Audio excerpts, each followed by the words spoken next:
Halo Bapak Guru Hebat Indonesia, semoga selalu dalam keadaan sehat dan penuh semangat membangun pendidikan Indonesia.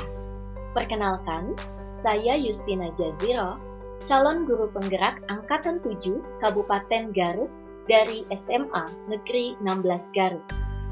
Izinkan saya pada video kali ini memaparkan demonstrasi kontekstual modul 1.1 Filosofi Pendidikan Ki Hajar Dewantara dengan topik Strategi Mewujudkan Pemikiran KHD dalam Menciptakan Pendidikan yang Berpihak pada Murid.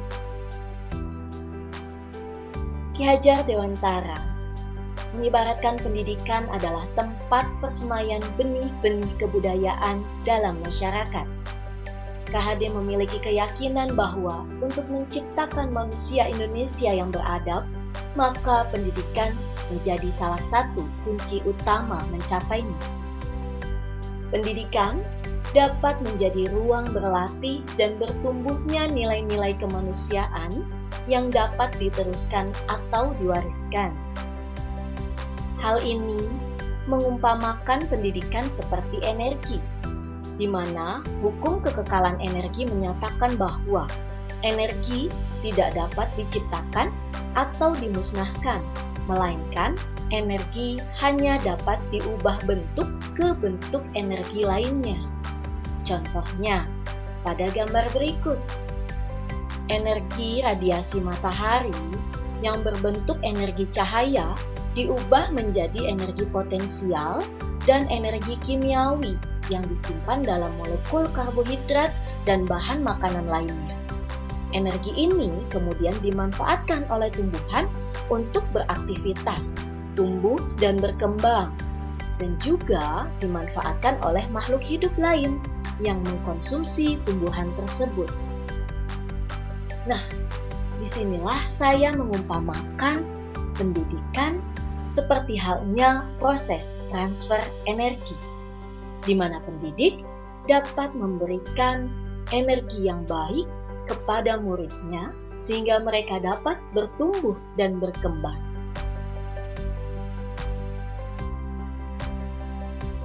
Dasar pendidikan adalah proses menuntun. Menuntun segala kodrat yang ada pada anak-anak agar mereka dapat mencapai keselamatan dan kebahagiaan yang setinggi-tingginya, baik sebagai manusia maupun sebagai anggota masyarakat. Nah, peran pendidik di sini saya maknai sebagai dua. Yang pertama, sebagai sumber energi positif anak. Karena pendidik hanya dapat menuntun tumbuh atau hidupnya kekuatan kodrat yang ada pada anak-anak agar dapat memperbaiki lakunya, sehingga mereka dapat tumbuh sesuai dengan kodratnya.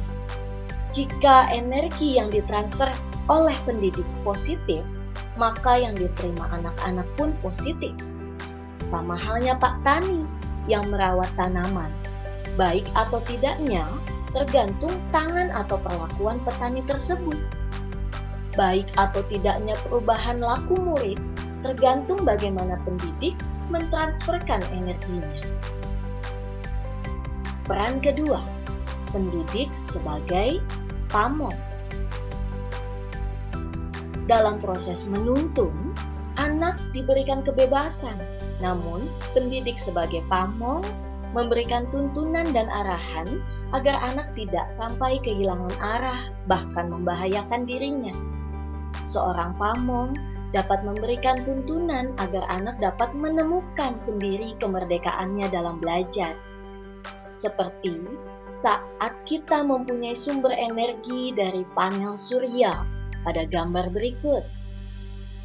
Butuh peralatan lain yang harus dirancang dan dibuat agar panel surya tersebut dapat merubah bentuk energi ke bentuk lainnya, bukan?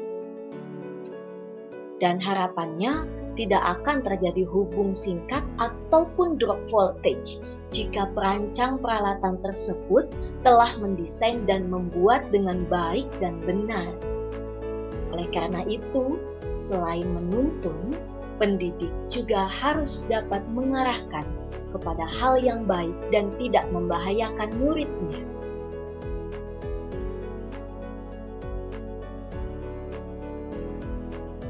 Berkaitan dengan kodrat alam dan kodrat zaman, Ki Hajar Dewantara menunjukkan bahwa pendidikan yang sejati adalah mempertimbangkan kodrat alam berupa potensi anak dan lingkungan, dan juga kodrat zaman, yaitu mengikuti perkembangan zaman. Artinya, pendidikan yang diberikan menyesuaikan dengan kondisi lingkungan atau potensi anak. Selain itu, harus mengikuti perkembangan zaman, sama halnya dengan perkembangan energi dari lingkungan, kemudian diubah sesuai dengan perkembangan zaman dan harus menyesuaikan apa manfaat yang diperoleh. Dalam hal ini, pendidik harus mampu memberikan pendidikan yang sesuai dengan kebutuhan anak pada zamannya, dengan tetap memperhatikan potensi dirinya. Pada gambar berikut adalah salah satu contoh dari pembelajaran yang melibatkan potensi anak dalam berkreativitas, memanfaatkan bahan-bahan lingkungan yang ada di sekitarnya, menciptakan permainan-permainan yang sesuai dengan zaman mereka, dengan melibatkan teknologi dalam pembelajaran, baik sebagai games pembelajaran maupun sebagai materi pembelajaran. Perpaduan antara kodrat alam dan kodrat zaman yang didesain dengan baik oleh pendidik akan menghasilkan suatu peradaban yang lebih baik lagi.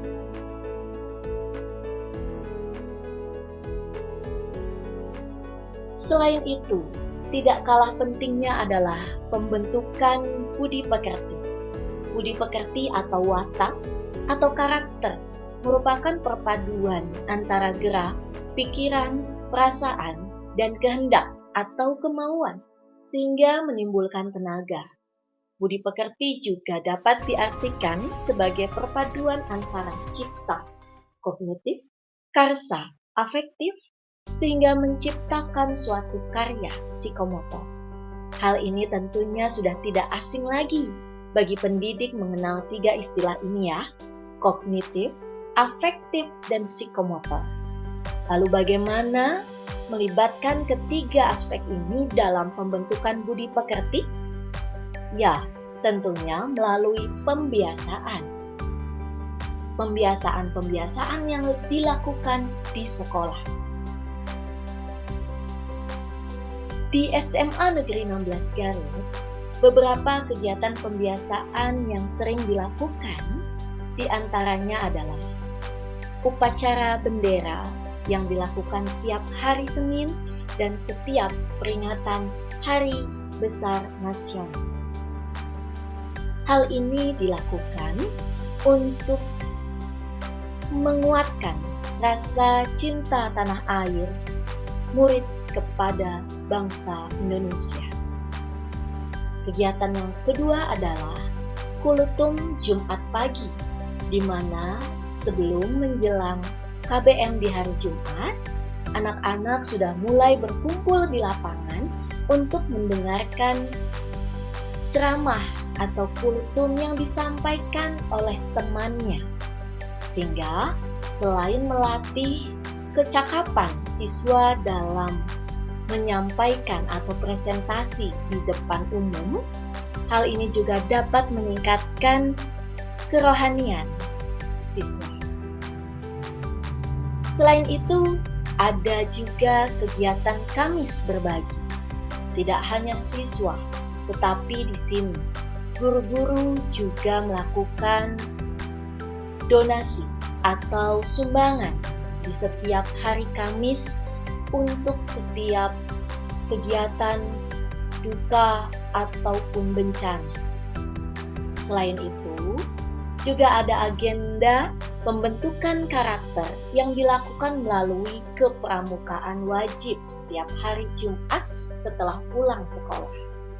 Tentunya dalam kegiatan pramuka akan diberikan pembekalan tentang karakter generasi yang tangguh. Selain itu, budaya 5S, senyum, salam, sapa, sopan, dan santun di lingkungan sekolah. Sampai mereka diharapkan dapat membiasakannya juga untuk di luar lingkungan sekolah. Tak juga ketinggalan kegiatan Jumsih dan Jumhat, Jumat bersih dan Jumat sehat.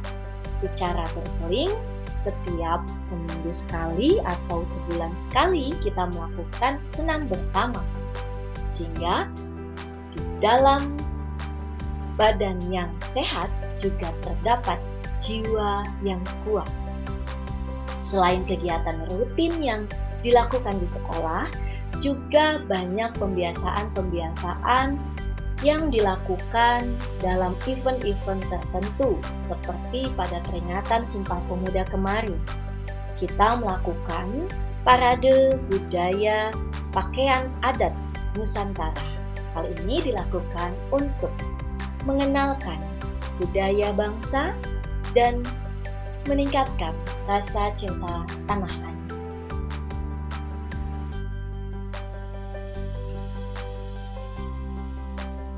Nah, inilah intinya. Bagaimana kita sebagai pendidik mengupayakan strategi pendidikan yang berpihak pada murid. Ada 4 langkah utama yang akan saya lakukan. Yang pertama, melakukan asesmen diagnostik non-kognitif dan pemetaan bakat minat potensi murid. Hal ini penting karena potensi dan kebutuhan murid belajar yang beraneka ragam.